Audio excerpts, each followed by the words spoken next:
Hello and welcome to the Movie Moolah Podcast. I am your host, Ben Yenny, and with me today is Jason T. Gaffney. I've known Jason for years from Clubhouse, but Jason is one of the strike captains for the SAG strike right now. And given that I've been talking a lot about it on social media, partially in an effort to learn more, I thought having Jason on would be a very valuable use of time. So, Jason, welcome. Hi, Ben. Thanks for having me. I'm excited to be here. Cool. And just so everybody's aware, while Jason is a strike captain, all of his opinions here are his own. None of them have anything to do with SAG or the WGA or anything. We are two people talking about our opinions, which is what at least I do on a daily basis. So take it for what it is. Jason, how is everything in LA?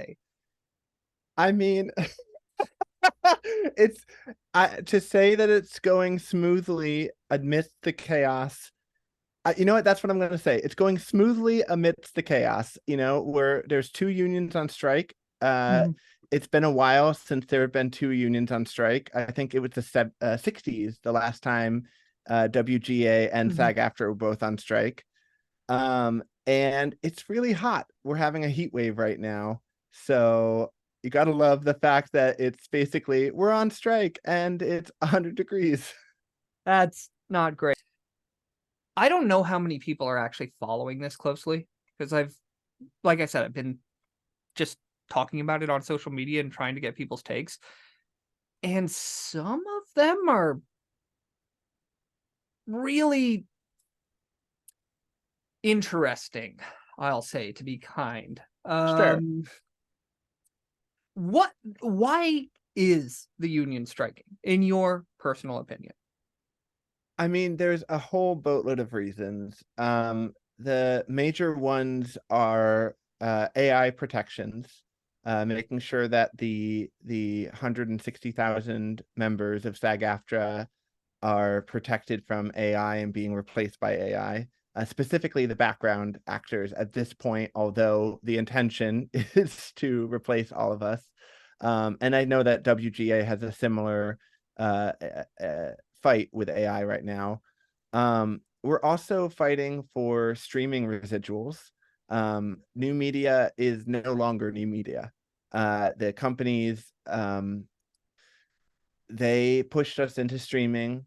They said, essentially, we don't quite know where this is going. We don't want to offer residuals. And it has turned what used to be a viable career option for many people into a completely gig economy. And so, the acting world is it's very hit or miss. You can have a year where you get hired 20 times and it's an amazing year and you're on top of the world. And then the next year you don't book anything. And during those years where you don't book anything, the residuals is what gets the actors through.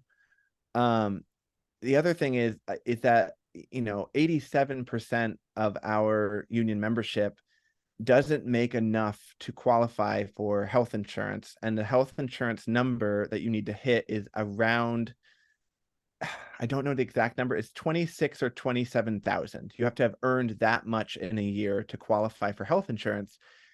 And it's pretty disturbing that 87% of the membership can't qualify for insurance. Those are some of the main issues. There's obviously, we want pay increases to help with inflation and to represent cost of living. There are a whole boatload of reasons why we are on strike. Those are some of the major ones for sure, though. Yeah, I mean, the one that caught me a little by surprise, just mainly with how brazen it was the one around background actors and likeness on that. And that one kind of jumped me from a fence sitter to full solidarity. It was Yeah. I mean, I was probably always going to go full solidarity, but that was just a faster transition than this old producer expected. Yeah, I mean, when we knew that this was coming. like the union membership. Like we were watching the WGA and their fight, and the fact that the AMPTP didn't even come to the table on a lot of issues. They flat out rejected them. And one of the things was the AI protections, because the AMPTP was saying basically we could get this robot to write scripts just as well as humans, which is also incorrect. And I think someone did a study on having an AI write a comedy script, and it recycled the same 25 jokes for the entire script. And one of the things about comedy is that, like my podcast, you rely on the element of surprise, right? So if you see the same 25 jokes over and over and over, it's no longer funny. Unless it becomes so funny because it's so ridiculous. But no, it's not funny. And so a lot of us in the Actors Guild and SAG-AFTRA, we're starting to see this trend happening. We had no idea that their groundbreaking negotiation deal with us. I mean, they literally, the AMPTP, after the talks fell through, they were like, we offered them groundbreaking negotiations on AI. And it's like, your groundbreaking negotiation was 60% of our membership gets scanned for 1 day of work and then never works again. And then they get our likeness in perpetuity forever. And we can't complain about it, all that stuff. They also, I want to read this one thing real quick. So SAG, when they released their grid, basically, they, for the AI stuff, they said, we want a comprehensive set of provisions to grant informed consent and fair compensation when a digital replica is made of our performance is changed using AI. And their response was, we want to be able to scan a background performer's image, pay them for half days labor, then use an individual a half day's labor, and then use an individual's likeness for any purpose forever without their consent. We also want to be able to make changes to principal performers' dialogue and even create new scenes without informed consent. And we want to be able to use someone's image, likeness, and performances to train new generative AI systems without consent or compensation. So one of the joys of being a performer when you're on set is getting to collaborate with the writer and the director and the producers and all the people involved with the project.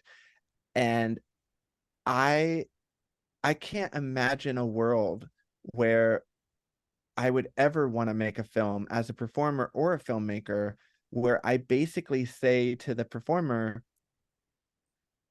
without your consent, I'm going to change your entire character's story and backstory, and I'm going to make them into a character that you never consented to play and didn't want to play. Like, let's say you're a family-friendly performer, and then suddenly you decide to make them into a promiscuous person, and it's not their normal brand or their viewership. That's really damaging to a career. That could be a death blow, Oh yeah. No, it's a there are many reasons those background provisions are functionally death blows when it comes to just this entire negotiation. The other thing here is it's a lot of people are under the assumption that this is just about high profile actors. And we'll get into that in just a second, but I just realized we never actually defined who the opposing side is. We've just referred to them by their acronym. And I don't remember exactly what the acronym stands for, but it is functionally the studio heads. Whenever anybody says the AMPTP, sorry, dyslexia. AMPTP, yeah. Oh, I got it right. It just means basically the studio heads functionally and the executives. But the other thing, though, this fight isn't making sure Tom Cruise gets a bigger paycheck. That's not what this is. It's making sure the background actors in the lower tiers can not be homeless. Like, frankly, some of the opposing side has actually come out and said they want. So, Yep, not they even sure did. hyperbole. Yeah. Yeah. When I saw that article, to say my blood was boiling is kind. I don't think I felt a rage like that in a long time. And the industry is filled with unfair things and reasons to get frustrated and upset. And we're constantly fighting to make a better industry, all of us.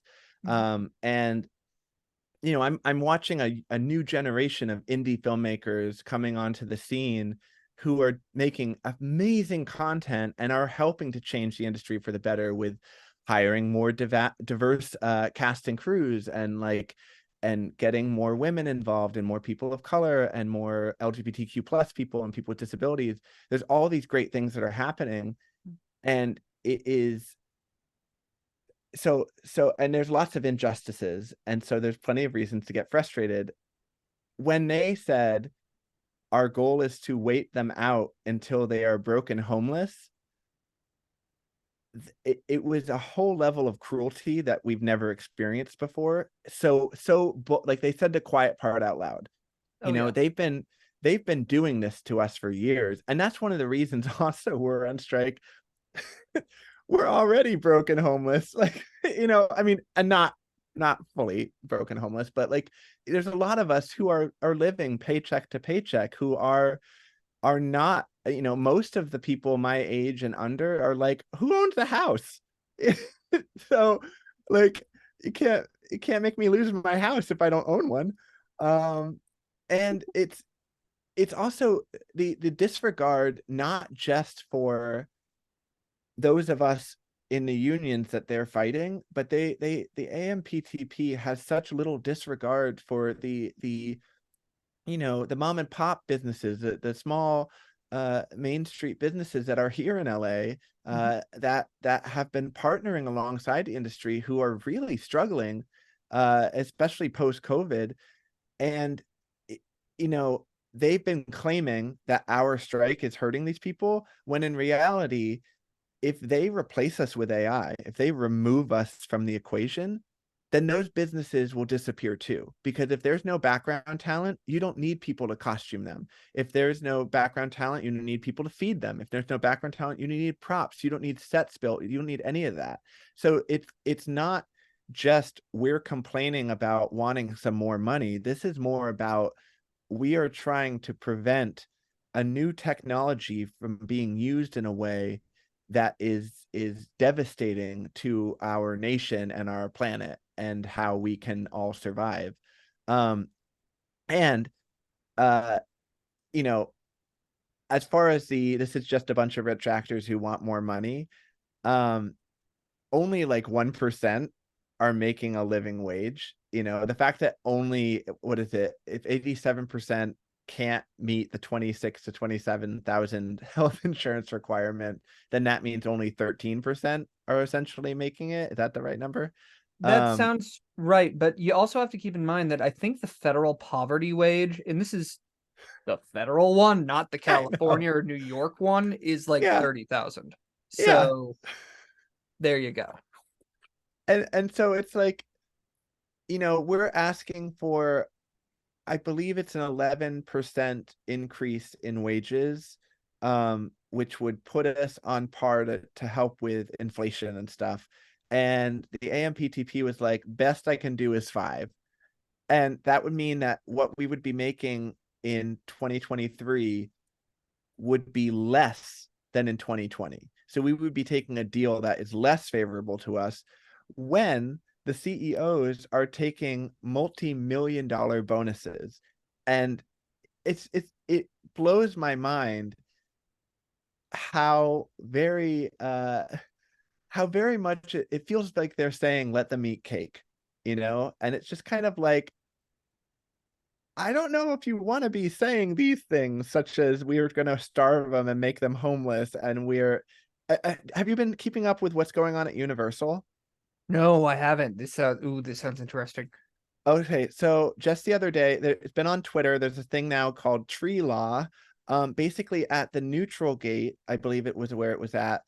There were a bunch of mature ficus trees that Universal, without a permit, trimmed back as if it were a winter pruning. Now, they did this right before the heat wave struck, and this was where the people who were over at that gate got shade. And a neutral gate, for those who don't know, is essentially a gate where we're not picketing. It's a gate where we send one of our union members to stand there, take photos of the cars and trucks and all that go in, because there's people on the lot who are not a part of our strike. There's, on some of these studio lots, they have a Starbucks, they have other things. They're not who we have a beef with. So there's all these Starbucks workers and other people who work on the studios that don't have anything to do with our strike. And basically, federally, we're not allowed to do secondary pickets. We're only allowed to picket the employer in question who we are striking against. But what we do is we watch the neutral gate to make sure that they don't start sending employees who we should be picketing through that gate. Because if they start using it as a way to make work, etc., it becomes a tainted gate, and then we start picketing it. So anyway, this gate is neutral. There's not picketers. It's very chill. And they ended up cutting back. I believe that this is the neutral gate. It could be their other one gate that we had that we were picketing. But they basically cut back all these trees, eliminating the shade for the people who were over there. And regardless of whether it was a neutral gate with one person there or a smaller gate with, a handful of people picketing, to remove the shade from the group when the temperatures are getting to be 100, 105, 110 is just terrible. And on top of that, it was city-owned property. The trees were not Universal's, and they cut the trees without a permit, we've been finding out. So basically, Universal cut and pruned back hard as if it were a winter pruning these city-owned trees that they did not have a permit to prune. And so now the city is getting involved. And this is on top of the fact that Universal started all these construction projects at their other gates, tearing up the sidewalks. And it has been recommended, I can't remember who specifically recommended it, but people from the city recommended that they get K-rail, this kind of the way it's been described to me, it's basically the giant cement blocks that they put out on construction sites to keep cars from driving into people, to create temporary sidewalks, essentially eliminating a lane from the road, but allowing for there to be sidewalks, because we're supposed to be allowed to picket their gates, and they've eliminated our sidewalks. And we've been doing a really good job in our picketing. The WGA has set the tone really well, and SAG-AFTRA has been following it, of we are being respectful of when the light is in our favor. If it's time for us to cross the crosswalk, we cross. If it is not our time, we are not blocking the driveways. We are picking up our trash. We're being, really good people for picketing and stuff. And you're seeing all this stuff, and it's like, wow, the AMPTP is acting like a bunch of cartoon villains. Like I couldn't have written more absurd villains than, like, you know what I'm gonna do? I'm gonna cut down those trees. Like, what? Why? Why are you doing that? It's union busting 101.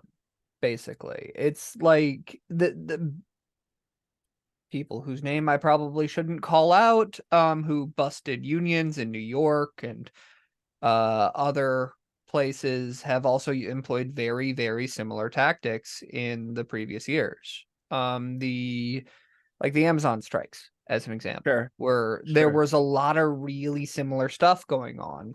Just obviously the particulars are different, because the Amazon strikes didn't target, Universal Pictures, but the basic impulse is the same. And it's the reason that there is actually a functioning industry, insofar as there is one, is largely due to unions.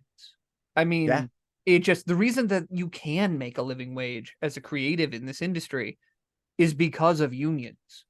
Before the unions, the reason SAG was formed, and I might be wrong on this, but I believe the reason SAG was formed is too many actors were dying on set. It's literally it.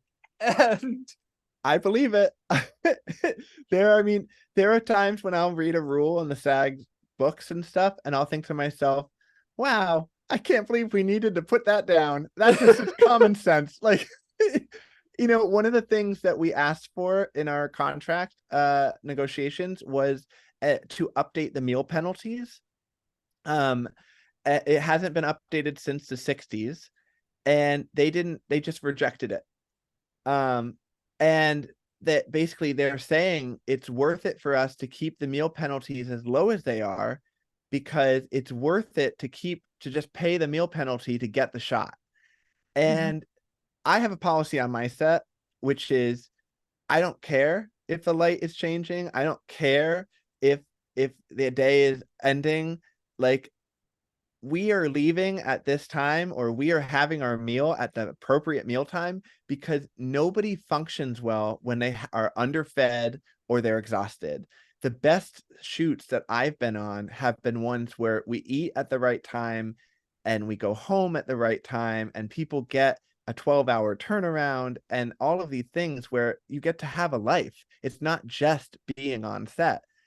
And to me, the fact that they were just like, no, it's like, well, yes. It's yeah. Yeah, no, it's a Debbie in the Debbie Brubaker episode of this podcast, she actually went into some pretty extensive detail about what happens when you don't feed your crew and all of these sorts of things. And she is great. But the other thing here is just on the executive end, there's a ton of data out there that, like, happy people work better. It's not that complicated. Like, there's a lot of stuff around a 4-day work week that even if you work people 32 hours instead of 40, their productivity increases. It's not what you expect, but it's a lot of these same negotiations are kind of in the same ballpark here. They're not exactly the same, because the standard day in film is 12, isn't it? Standard day is 12. We for the SAG contracts, it's our day rate is for 8 hours. With the understanding that if we go to 12, the extra 4 hours is overtime, so we get paid more than our normal hourly rate. But yes, generally speaking, a standard day is 12 hours. For me, when I'm in the filmmaker seat, I aim for 10 or less, because once you get to 10 hours, everyone's getting tired. You're going to start to get messier and messier stuff, and it's no fault of anyone's other than we're human. We are people who need to sleep and need to rest and need to eat. And if you budget your day correctly, you can get out in 10 hours. And then in addition to that, a lot of crew members have set their day rate to a 12-hour day. They then are making more money per hour if they're getting out earlier. And so it's like, and there's incentives to, like, I get to go home, I get to sleep for an extra several hours, I get to see my family, I get to, watch that show I wanted to watch, I get to de-stress, I get to do all the things, I get to run some errands or whatever. Although probably not if it's if it's 10 hours, you're probably not running errands, but that unwinding time is still very, very valuable to not just you as a person who deserves a happy life, but also as a boss. Your people are more productive, you get more done, what you get done is better. It's just I mean, I've told this story before, but there's a massive disconnect from the studio and executive level that I've personally seen. I've had multiple people tell me, don't bother with a caterer, just get a $5 foot long, dating myself, for each crew member, or Taco Bell's cheap. And Taco Bell doesn't serve Taco Bell on set for their commercials. It's just, Taco Bell serves steak. Yeah. I actually know that, but yeah. When it's if you did, let's say you did a $5 foot long once in a blue moon, Mm-hmm. then it's a special treat, right? Or whatever. But Yeah. you know, one of the things that I love is when I go to a set and it's cooked there, whether it's a crafty person or whether it's a super low budget set and the producer is making it themselves and it's Mm-hmm. home cooked and it's spaghetti. Like, I know that love and thought and care went into it. And I know that like they made that salad, they made that pasta, they made that sauce. You know, they put the effort and time into it. And especially when, you know, there have been some sets I've gone to where they've made like a vegan chili in a slow cooker. And it's amazing and it's delicious. And it's just a vegan chili and rice. It doesn't cost a fortune.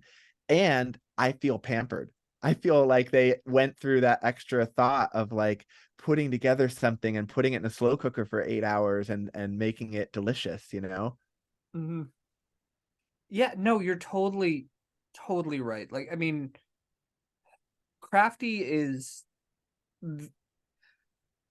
a lot of people are saying it now. Maybe it's just in my circles, but really it's the probably the number one line item you should buff out of anything. Absolutely.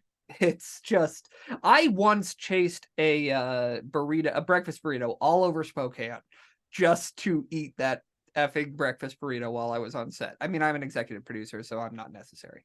But it's but I was there and I wanted Yeah. a burrito.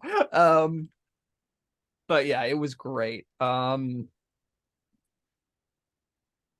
mean, look, these are all the biggest thing I kind of wanted to have you on about is that these are all very reasonable things. It's Yeah. not like anybody's asking for the moon. Like on the WGA side, there is some conversation around a minimum writer's room size and things like that. And I'm not really qualified to weigh in on that, but from what I've seen of it, most of that applies to television and it actually makes sense. But on the SAG side, I can't actually see something that makes sense to give on. And I negotiate a lot. Not this sort of negotiation, mind, but I do negotiate for a living. Practically, mostly. I'm also pretty and I have a podcast, so that Yeah. helps. But there's a couple other things that AMPTP rejected where like you just said, I am still flabbergasted that they just flat out rejected. And I wanna bring them up because they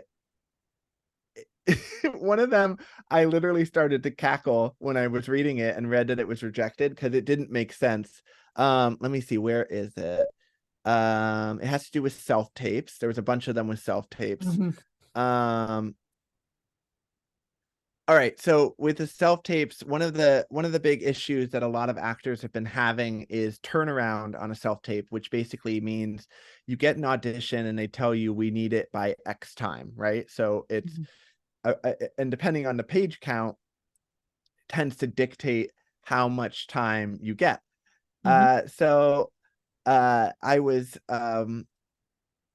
whenever I am privileged enough to be in the producer seat when we're doing auditions, I always try to limit the number of pages or number of scenes. And if I'm doing multiple scenes, I tend to cut down the page count because they shouldn't. I've been where they're in their shoes. And I always give at least a week and a half to 2 weeks for people to have the time to get it together because, you know, people have other day jobs in between their acting jobs because thanks to the lack of streaming residuals and things, it's become more of a gig economy. But basically, so we asked for limit the number of pages for a first call, and they countered with an unacceptable number of pages. We wanted to establish a minimum turnaround time for self-taped auditions for adults and minors, excluding weekends and holidays. And they tentatively agreed to reasonable turnaround time, but they refused to exclude weekends and holidays from the turnaround time calculation. So, like, hypothetically, it could be Christmas and they could say, you have 48 hours to get us this. Most people don't send out auditions at Christmas, but like they could say it, or like 4th of July, right? Or Labor Day or something. They could say, we need this in 48 hours. And the actor had planned to go hang out with their friends and family, and now they can't do it if they want to do this audition. But the one that really got me was, we asked for any tone, style, genre, period, creative vision, character description, accent, or other available information about the project and role should be provided to the performer at the time an audition is requested. And they just rejected it. And I'm like, how do you expect an actor to do a good job in an acting role if you won't tell them if there's an accent or if there's any? Like, I saw that and I was like, so they absolutely were not negotiating in good faith. Because if you're negotiating in good faith, that particular thing, you know how much that cost the AMPTP? $0. That costs them just no money. And it allows all of us to do a better job, which gives them more options when they're hiring people. That one blew my mind. And the final one that really blew my mind, it was late payment. So what we asked for was to increase liquidated damages due to the unacceptable trend of egregiously late payments. They flat out rejected it. Though they admit that their companies consistently pay late, they have stated that they will still not pay on time, even with increased penalties. So increase the penalties. I know. It's just like, that's like, okay, yeah, late payments, always, pretty much always. There's like, and the thing is, it affects downstream too. Absolutely. So like, if I'm running a distribution company, or when I was running a distribution company, if I didn't get paid on time, the filmmakers didn't get paid on time. Exactly. That's just it. And it's like, and then the filmmakers, because they're so insulated, because this chain is so long, the studios never have to deal with it. Whereas I had to take several times a week, where's my money calls, and explain the same thing in as good faith as possible. Right. And it wears on you, not on the filmmaker end, but it does wear on you. It's I'm not saying the filmmakers wore on me. I'm saying that having to have that conversation week after week wore on me. But yeah, it's a problem. And I don't know exactly what the fix is, but frankly, increasing the penalty, that's an easy middle ground. So basically. I had heard through different people on Twitter, there was some, I can't remember who specifically it was, but I believe they were a WGA member, and they were talking about how they used to get paid late, and then they went after them for late fees, and they got thousands of dollars of late fees, and now they never get paid late because the studios know that if this person is hired, they will come after them for the late fees. And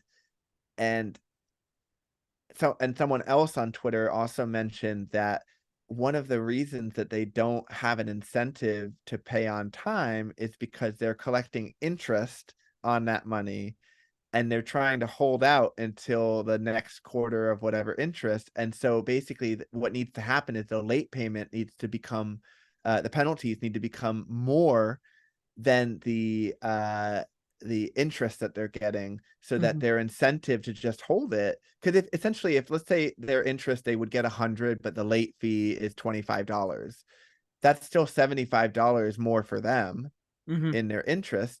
And it's like, no, that should be my money. If you're gonna hold on to that money, you're earning interest on my money while I'm paying interest on my credit card. So no, it's it's insane, and it shouldn't happen, but it's rampant. I mean, basically, this brings to mind something that happened, I believe, in the 70s in a different industry, so I might be wrong, but about the time period, but it definitely happened. There was a massive airline issue where basically all flights were being massively delayed, and a lot of flights were spending an inordinate amount of time on the runway or on the gangway waiting to take off. Yeah. To the point that sometimes they had to refuel between them because they just didn't have enough fuel from taxiing for that long. I believe it was Congress, it might have been the FAA, passed a new regulation saying that for every hour for every passenger that sits on a tarmac, the airline faces a $10,000 fine. Wow. Overnight, it stopped happening. So it's not a question of... So I tell that story more to say it's not a question of ability, it's a question of incentive. Yeah. And those need to be rebalanced, which is why it's so important that we support the strikes, basically. Yeah. Because the downstream effects, even if you're an indie producer who doesn't currently work with SAG and is a little upset that it's so hard to get a name, actor, or distribution and all of these are all valid complaints. I want to be very clear there. They are. You are facing issues. Nobody is mitigating your issues. But if we can't at least win on the unionized level, everything else is going to get worse too. Absolutely. And it's just, that's why me as an executive producer is here chatting with my friend in solidarity. That's it. Yeah. Well, one of the things that a lot of people have been talking about as well is we've been watching these studios start to make larger and larger budget films, right? Mm-hmm. I think with the Flash's budget 300 million, was it something like that? It Sounds was something right. Large and insane. And then they're getting kind of surprised that they're not recouping in the first weekend, because they used to be making movies for like, 50 million, and then they would recoup in the first weekend and make a profit, and it'd be a huge hit and all that stuff. And I've been seeing a lot of people who have been suggesting that perhaps we should be scaling down our movies again. And so taking a $300 million budget, but splitting it up over 30 films and giving each film 10 million, you can, or I don't know if that's the right math, but mm-hmm. But basically, if you break it up so you can have a bunch of more films, you have a really good shot at having a handful of those become hits. And then something you spent 10 million on could make you 400 million. And then you've made back all the money you invested on all the films with just, one or two. And then mm-hmm. everything else, as long as you keep recouping, you're doing great. And so it's been kind of wild to watch that they keep doubling down on these mega budget films. And I think we're starting to see that that's not sustainable. It's not and there's more reason to believe that there should be a market and a place for more of those independent films size budgets, those 5 million, 10 million. We don't make those at all anymore. Really? I know. It's just like, and there's like so many of my favorite movies were in there. Like, even like, I have no idea what it was. I didn't look it up before now, but like, even if you look at film franchises that have been around for ages, right? I don't know what the new Mission Impossible was made for, part 1, which, yeah, damn it, Harry Potter. But the first one, I'd be really surprised if it's more than 50 adjusted. Sure. I'd be like, that last train scene, that's expensive, but the rest of that, not so much. And this new one, like, we're looking at like the I don't know what it is, so I might be wrong. I didn't look it up. Roast me in the comments if you must. But it's got to be north of 180 off the top of my head. Is this the one where he's scaling a plane? Probably. I haven't actually seen it yet. I really want to. I have my guilty pleasures. 80s action movies and Mission Impossible movies are chief among them. But of course. Yeah. And that's the thing. when I say that we should be taking these $300 million budget films and whittling them down, I'm not saying that we should never make a $300 million budget movie. Totally. If every movie is a $300 million budget movie, though, like it's a numbers game. Inevitably, Mhm. there's only so many movies that are going to be a hit in a year. It's Mhm. just it's especially in a world where, you know, less people are going to the theaters than ever. You know, there's been an uptick since since the vaccine has rolled out with COVID and all that stuff, and people are feeling comfortable to go back. And as society is getting more back into the before time energy. Mhm. But if every single one of them is 300 million, that's a lot to ask to fill all those theaters every single night. Even if even if the economy was booming, people can't go every night. You know, my husband and I, we have a The AMC she Plus stubs, what? the AMC Stubs Plus or whatever it is. No, we have, I was Yeah. gonna say we have a new puppy. Well, she's not a new puppy anymore, but she's only about a year old, and so, you know, we can't go to the movies every night. We Mhm. want to spend time with her. We want to, and there's, you know, other things we have to do. I have friends who have the AMC Plus thing, and they love it. They use it all the time. Great. I Um, have it. But and yeah. it's a great way to get people in seats, and it's also got its own problems, right? So it's no system's going to be perfect, but it seems to me, rather than cutting actor and writer salaries and crew salaries and all of that, maybe cut down the budgets of the films, do more smaller films to allow for a chance for one of them to go huge. And you know, maybe the CEOs don't need to get tens of millions of dollars in bonuses when their businesses are supposedly failing. I feel like That's you get a bonus when you're succeeding, right? okay. Let's not go down that rabbit hole. I'm not drunk enough. Yeah, But I'm not drunk at all, for clarity. yeah, This is water. But and mostly full. But no, I completely agree with you. And actually, Steven Spielberg called the $300 million issue like a decade ago now. yeah, It was, I thought he was overstating. I was wrong. It's, that's where we are. And I think that if we move back towards the 5 to 30 million range for the majority of releases, then you start to make the big blockbuster more event releases, and that's going to end up yeah, better. yeah. The other thing here is I do think that the studios are trying to cut costs, and it's not the biggest line item by any stretch of the imagination, but if you can CGI in your background actors, man, that does cut a good amount out of that 300 million. And I don't Yeah. know how much, but it's notable, almost certainly. Well, that's it's one of those things where I like to think of that as very short term cost winning. So like, Mm-hmm. yes, they'll save money in the short term, but if 60% of 160,000 people suddenly have one less income source, and all those other people who help dress and feed Mm-hmm. and all that stuff, then what's going to happen is then no one can go see the movie in the first place.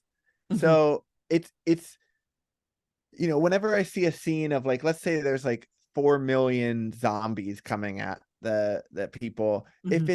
if you're doing something like that, I can understand CGIing the people who are like this big, but Mm-hmm. like for the close up stuff, using people is always going to feel more real. It's always going to be better, and it's going to help employ people that will then inevitably go spend money on the movie to see themselves in it, and their families will go see it, and it will help that economy. It'll help the smaller businesses. So yes, in the short term, I could understand that, but it feels very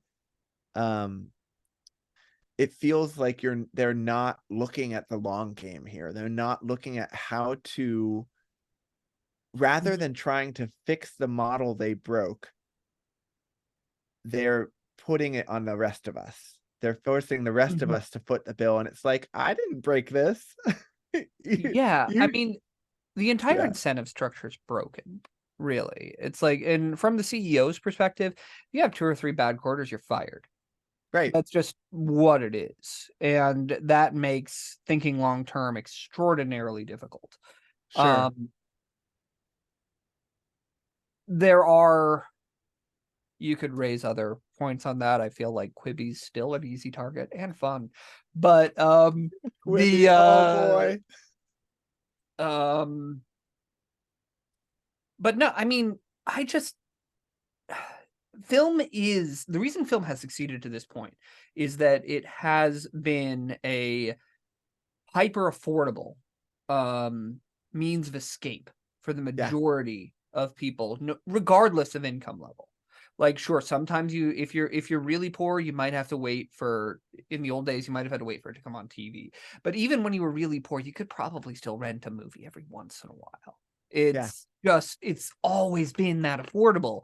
And that's kind of always been why the industry has been able to proliferate the way it has. And the fact that we're now getting to the point that there are adequate alternatives in the market, like free mobile games. Most of them are crappy, but some of them are okay and addictive as hell. The not speaking personally. The it's just, you can't treat it like you used to. You have to treat it, you have to remember that you're on the battlefield you're on, not the one that the map says you're on. For right. lack of, to very paraphrase Sun Tzu there. But yeah. So that's basically it. You've also mentioned a couple things that came up in your Instagram video, and I'll put a link to that in the down there parts. The It is a very good video that's very Oh, succinct. thank you. And I'm really curious how you did those captions, but that's probably an off-air question. So, um, It's in the Instagram. It's easy. they did, it's native to Instagram. I thought it Yeah, was. Oh you can do it's I'll tell you, I'll show you afterwards, but it's basically you click one of the buttons and then you can touch captions and it just pops up. oh, that's fantastic. Okay, yeah, I need to do some short stuff with this podcast on YouTube, so that's, or Instagram. I But love it. no, that's all fantastic. I have no idea how long we've been going. I kind of lost track of time and I don't remember when we started. What time is So, it? 3:43. yeah. I can keep Prob going. Okay, cool. Um, so how are you guys mitigating the heat? We kind of mentioned this at the top, but it's an issue. How are you Yes. guys avoiding injury? And when I say Yeah. guys, I mean guys, gals, and non-binary pals, for the record. Yeah. So we have both the WGA and SAG-AFTRA have amazing staff members and amazing resources that's part of the union process. From what I've been learning is our dues go to many things, including a rainy day fund like this, right? A strike fund, etc. And essentially, they every morning when we show up, there's a van with supplies, a tent for us for sign in, tables, chairs, the signs, water, snacks, all sorts of stuff. We've been asking people to bring their own reusable water bottles, and we've been providing them with ice water throughout the day. We also have bottles of water and boxes of water. And basically, we've been telling people to take breaks when needed, go sit in the shade, go find, we have some misters out there. They're basically these fans that sit on top of these buckets of water and it kind of sprays mist out. And that's been really useful. I personally have this cute little device that wraps around my neck and it blows air up at me. And I've been slowly accruing more and more objects to prevent me from getting burned because I am very white and the sun and I are not friends. even though I need it for to fight my seasonal affective disorder. Um, the curse of the world. I'm both seasonal affective disorder and allergic to the sun. Um, but basically I bought these armbands, these arm sleeve things that basically cover my arms and provide this UV protection. And when the wind blows, it helps cool them down. I don't quite get how the technology works, but it does. So that's been pretty fun. My hat is, I feel like I'm on, in the rainforest on an adventure. I've got like this tented draping thing in the back to protect my neck. I've been putting on a ton of sunblock. Truly, I mean, like the one of the things that the strike captains from both WGA and SAG-AFTRA are doing constantly is to remind people to hydrate and to remind people that this is a marathon. This is not a sprint. This is not going to be over tomorrow. This is not going to be over next week. I hope it is. I hope I'm wrong. But the word on the street is that, you know, we're probably not going to go back to talks for a handful of weeks, Labor Day at the earliest. Some people have been, you know, picking other dates further down the line. I feel like we're going to get back to talks come Labor Day because it's been revealed that the studios, they won't have anything to air in the spring and the winter if we don't get back to work by October. So, we're prepared to go. We're prepared to be out there for a while. One of the things we've also done is this week we cut our hour down so that we're not out at the worst part of the day for the heat. Because again, like we're fighting for our rights and workers' rights and for better pay and compensation and honestly, we really are fighting to keep the economy afloat, because if we get erased, that's going to be a very bad thing for this country. But we don't need to die doing it. We can do it in a way where we're safe, where we take care of ourselves, where we are mindful of making sure we don't burn out. We've also been telling people, like, listen to your body. And one of the things that the strike captains are told to do is to look out for signs of heat exhaustion. And if someone looks like they're getting groggy or a little bit off, we ask them to go take a seat, get some water. And everyone's been really compliant. They've been really great about it. We also are getting donations from people on the picket line, like of bottles of water, of things like that. Today, one company showed up that had a bunch of ice cream sandwiches, so that was passed around. Awesome. And there's plenty of other things to donate to right now. We've got it was formerly known as the Actors Fund, but it's now known as the Entertainment Community Fund.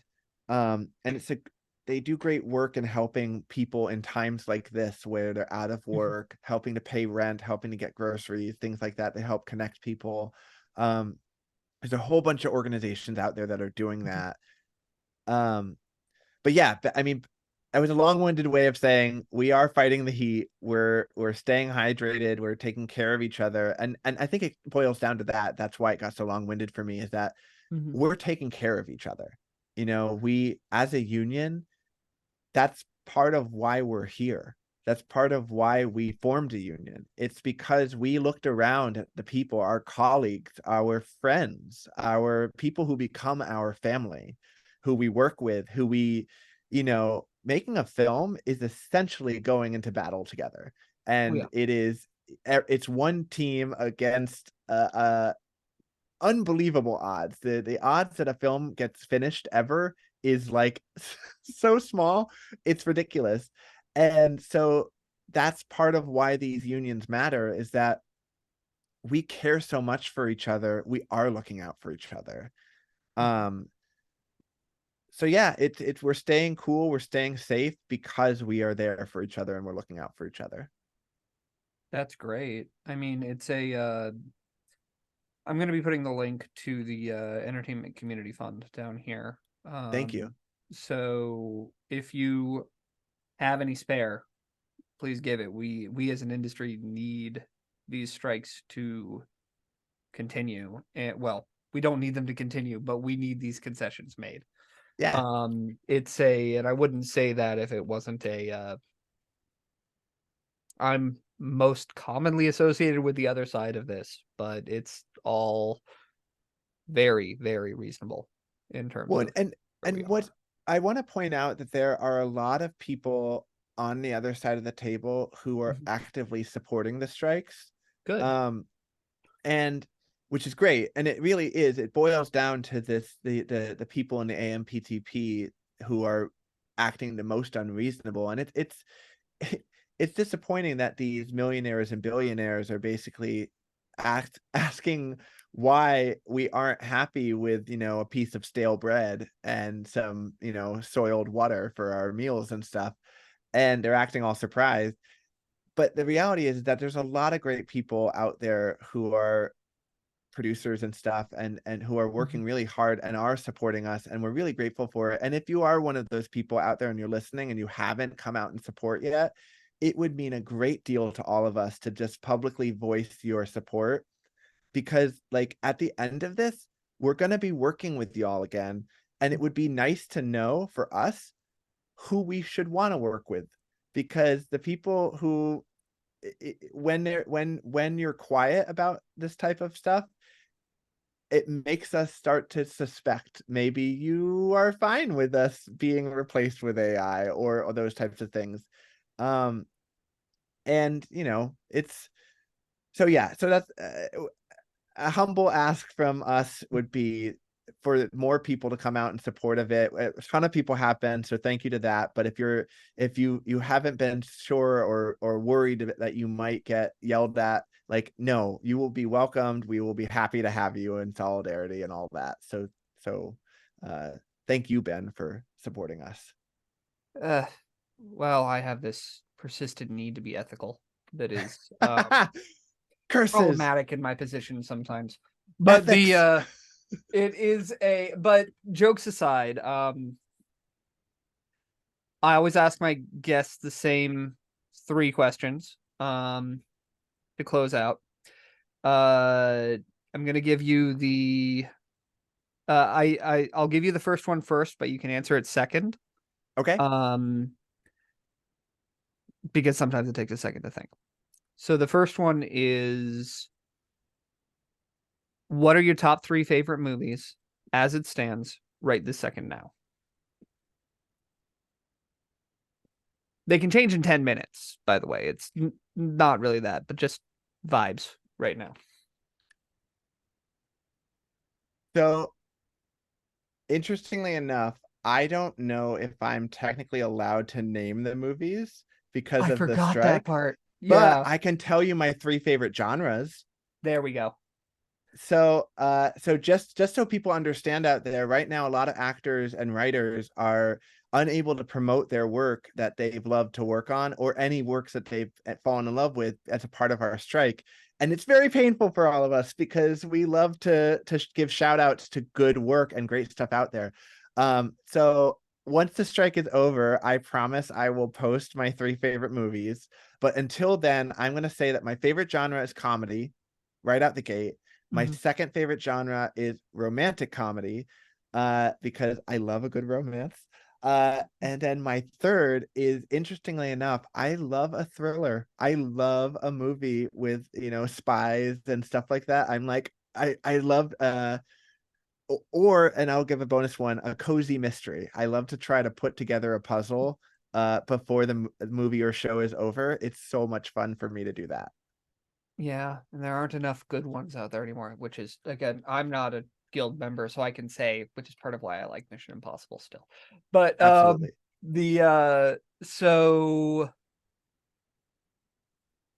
then the second question is, what piece of advice would you, if you could go back in time and give yourself one piece of advice, what would that advice be, and when would you give it to yourself?